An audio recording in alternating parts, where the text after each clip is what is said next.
in solution-based therapy, you come up with a hypothesis. What would it be like if you signed up for the group at school that you're afraid to join? What would it be like if you talked to the teacher that's the sponsor?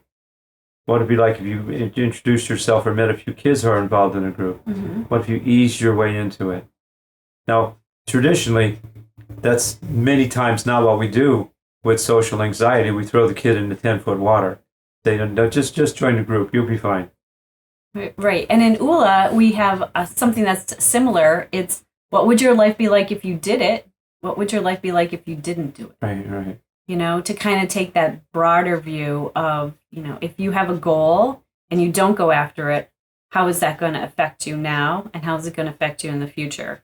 If you go after that goal, you know, how is that going to affect your life? So right. It's one of those things. And then we have ready, set, go, which is, right? So you have that fear of actually doing something, but you know that if you don't do it, you're never going to get to where you want to be. Right. So you count down from 10, and then you say ready, set, go, and you do it. And you do it. Even if you're afraid, you still do it. Yeah. Because if you don't do it, you're never going to hit your goal. So there's ready, set, go. That's the motivational pathway, is ready, set, go. Because many times without a pathway, people might inadvertently prefer to languish than take the chance. Exactly. You know, they might inadvertently falter than take the chance. Mm-hmm. We used to ask, when I ran a drug and alcohol group many years ago, for teenagers, we'd ask them 2 ultimate questions of recovery. What do you do? What do you become when you use drugs and alcohol? And these were teenagers. Oh, they said, oh, that's easy. Here's what I did. I did this. I did that. So they said, there's only one more question.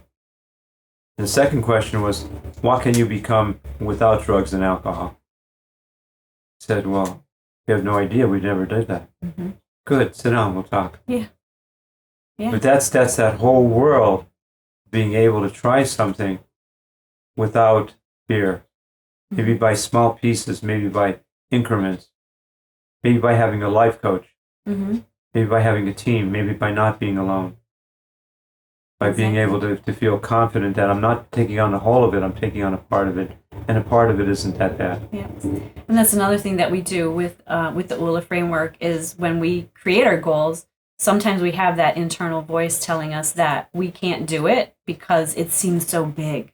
Right. And what we do is we cut it down into little pieces. Right. We chunk it down, as we say. Right, yeah, chunk it down. Chunk it down, yeah, right. So that it feels more comfortable. And sometimes when you're looking at a big goal, it seems impossible to reach because there's so many steps and you're just looking at the goal and not all the little pieces to get there, which is your path.